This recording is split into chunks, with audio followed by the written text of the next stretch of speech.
அன்பார்ந்த நேயர்களே, வாருங்கள். இன்னைக்கு தினமும் மனமும் நிகழ்ச்சியில என்ன பண்ண போறேன்னு பாக்குறீங்களா? இத வெள்ளை பூசணிக்காய் எடுத்துங்க. எல்லாரும் இந்த வெள்ளை பூசணிக்கால அல்வா பண்ணி சாப்பிட்டுருப்பீங்க, ஆனா அடை பண்ணி பார்த்துருக்கீங்களா? இன்னைக்கு இந்த வெள்ளை பூசணிக்காய் அடை பண்ணி உங்களுக்கு காமிக்க போறேன். இந்த ஒரு பெத்தை இத பாருங்க, ஒரு பெத்தை எடுத்துட்டு இருக்கேன். இந்த ஒரு பெத்தைய நல்லா துருவி எடுத்துக்கிறேன். அப்புறம் என்ன பண்ணணும்னு காமிக்கிறேன். இந்த பூசணிக்காய நல்லா துருவி வச்சுருக்கேன். இந்த பூசணிக்காய நல்லா ஒட்ட புழிஞ்சிட்டு எடுத்துக்கணும். அதில் அரிசி மாவு தேவையான அளவு, கெட்டியார அளவுக்கு அரிசி மாவு போட்டுக்கணும். கொத்தமல்லி, கறிவேப்பிலை, பச்சை மிளகாய், உப்பு, பெருங்காயம் எல்லாத்தையும் போட்டு கெட்டிமா கலந்துக்கணும். ஒரே ஒரு ஸ்பூன் எண்ணெயை குத்தி நல்லா கெட்டிமா தட்டுற அளவுக்கு கலந்துக்கணும். கலந்துட்டு நம்ம அடை தட்டணும். இப்ப நான் கலந்து காமிக்கிறேன். இப்ப இத நல்லா ஒட்ட புழிஞ்சி போட்டுக்கணும். தண்ணியே இருக்கக்கூடாது இந்த பூசணிக்காயில. அப்பதான் ரொம்ப இதுவாகாத இருக்கும். தண்ணி இல்லாத ஒட்ட புழிஞ்சி எடுத்துக்கிறேன். இப்ப இந்த பூசணிக்காய்க்கு தேவையான உப்பு போட்டு விடுறேன். போட்டேன். அப்புறம் பெருங்காயம், பச்சை மிளகாய், கறிவேப்பிலை, கொத்தமல்லி.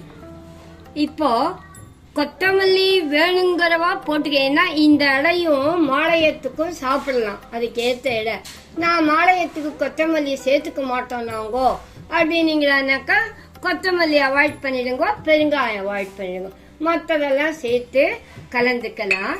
இப்போ நான் இந்த அரிசி மாவை போட்டு கலக்க போறேன். இந்த அரிசி மாவும்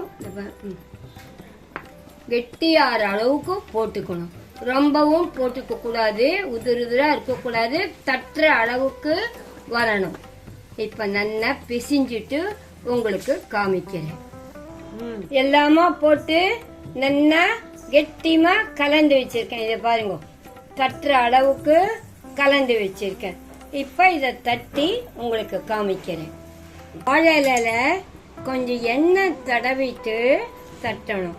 அப்பதான் உங்களுக்கு அது ஒட்டாத தவாயில போட முடியும். வாழை இலையில கொஞ்சம் எண்ணெயை இது பண்ணிட்டு இத தட்டி இருக்கேன். தட்டியாச்சு. இப்ப இந்த இலையோட அப்படியே எடுத்து தவாயில போடணும். இப்ப பாருங்க, சரிங்களா? ஒட்டாத அழகா வந்திருக்கு பாருங்க. இப்போ இதுக்கு கொஞ்சம் எண்ணெய் சுத்தி கொட்டிட்டு கொஞ்சம் சிம்மிலேயே வைங்க. இப்போ இத திருப்பி போடணும். பாருங்க, நல்லா திருப்பி போட்டா நல்லா ப்ரௌனா வரும். ஒரு நிமிஷம் கழிச்சு எடுத்துடலாம். எண்ணெய தொட்டுண்டு தட்டினீங்களானா தட்டுறதும் ஈஸியா வரும். உங்களுக்கு போடும் போதும் ஒட்டாத வரும். ஆமா, நம்ம நான் இன்னைக்கு பூசணிக்காயில தட்டிருக்கேன். இப்போ மாலையானதுனால நான் வெறும் பூசணிக்காய் போட்டிருக்கேன். இதுல நீங்க என்ன வேணாலும் போட்டுக்கலாம். சாதாரண அளவு போடும்போது கோஸ் கொஞ்சம் திருவி போட்டுக்கலாம், கேரட், அதெல்லாம் உங்க இஷ்டம். ஆனா நான் மாலையங்கிறதுனால பூசணிக்காய் நீர் சத்து உடம்புக்கும் நல்லது, மாலையத்துக்கும் ஏத்தது அப்படிங்கறதுனால இத பண்ணி காமிச்சிருக்கேன். இப்படி ஏன்னா எண்ணெய் குத்தி இருக்கிறதுனால நல்லா வரும். இத பாருங்க நல்லா. இப்போ இத ஒரு ஸ்பூன் எண்ணெய் குத்திட்டா நல்லா ஆயிடும்.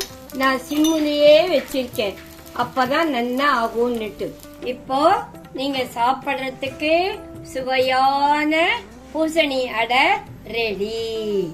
பாத்தீங்களா எப்படி இருக்கு பாருங்க. பாக்கிறதுக்கே சாப்பிடலாம் போல. கண்டிப்பா நீங்க இதை ட்ரை பண்ணணும். இதுலயும் நிறைய சத்து இருக்கு. மாலையத்துக்கும் ஏத்த ஒரு அடை இது.